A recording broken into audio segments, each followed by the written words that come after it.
आजको भिडियोमा हामीले how to write an email अर्थात् इमेल कसरी लेख्ने भन्ने विषय धेरै सजिलो तरिकाले सिक्नेछौँ। यदि तपाईँ विद्यार्थी हुनुहुन्छ वा परीक्षाको तयारी गर्दै हुनुहुन्छ भने स्पेसली यो भिडियो चाहिँ तपाईँहरूको लागि है त। सजिलो तरिकाले सिक्नेछौँ A to Z। अब ढिलो नगरी भिडियो सुरु गरौँ है त। अब हामी चाहिँ सबैभन्दा पहिले चाहिँ इमेलको चाहिँ फर्मेट हेरौँ है त। इमेलमा चाहिँ जम्मा 7वटा मुख्य भाग हुन्छन्। पहिलो भाग भनेको चाहिँ यसको चाहिँ फ्रम हो है त। फ्रम भन्नाले इमेल पठाउने व्यक्तिको इमेल ठेगाना। त्यसै गरी दोस्रो टु इमेल प्राप्त गर्ने व्यक्तिको ठेगाना। त्यसै गरी तेस्रो चाहिँ सब्जेक्ट हो। सब्जेक्ट भन्नाले चाहिँ इमेलको चाहिँ मुख्य शीर्षक है त। त्यसै गरी चौथो चाहिँ ग्रिटिङ छ। ग्रिटिङ भन्नाले चाहिँ अभिवादन है त, यो अभिवादन हो।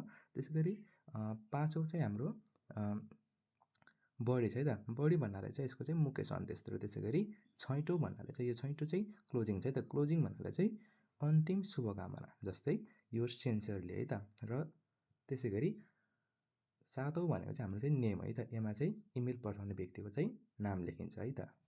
सो अब हामीले एउटा इमेलको चाहिँ इक्जाम्पल हेरौँ र यसबाट इमेल कसरी लेख्ने भन्ने सजिलो बुझ्न सक्नुहुन्छ है त। अब यो इक्जाम्पललाई एक एक गरेर बुझौँ। सबैभन्दा पहिले फ्रममा इमेल पठाउने व्यक्तिको इमेल ठेगाना लेखिएको छ। यहाँ ramsharma123@gmail.com छ। त्यसपछि टपमा इमेल प्राप्त गर्ने व्यक्तिको इमेल ठेगाना लेखिएको छ। यहाँ principal@abcschool.nb। त्यसपछि सब्जेक्टमा एप्लिकेसन फर 1 डे लिभ लेखेको छ। यसले इमेल किन पठाएको हो भन्ने छोटो जानकारी दिन्छ।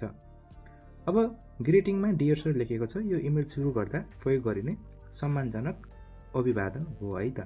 र त्यसै गरी बडीमा चाहिँ इमेलको चाहिँ मुख्य सन्देश लेखेको छ। यहाँ विद्यार्थीले आफूलाई ज्वरो आएको कारण एक दिन बिदा चाहिएको कुरा विनम्र भाषामा चाहिँ बताएका छन् है त। अब क्लोजिङमा चाहिँ यो सेन्सरी लेखेको छ।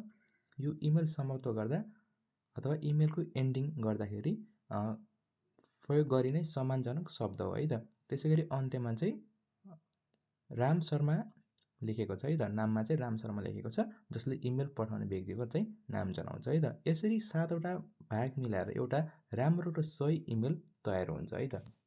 यससँगै आजको भिडियो यहीँ समाप्त हुन्छ। आशा छ अब तपाईँलाई इमेल कसरी लेख्ने भन्ने कुरा पूर्ण रूपमा स्पष्ट भएको छ। यदि यो भिडियो तपाईँलाई सहयोग गर्यो भने एक लाइक गरेर आफ्नो साथ देखाउनुहोस्। यस्तै क्लास 11 र एनइपी सम्बन्धी उपयोगी भिडियोहरू हेर्न एजुकेसन गाइड नेपाललाई सब्सक्राइब गर्न नबिर्सिनुहोला। धन्यवाद। फेरि अर्को नयाँ शैक्षिक भिडियोमा भेटौँला।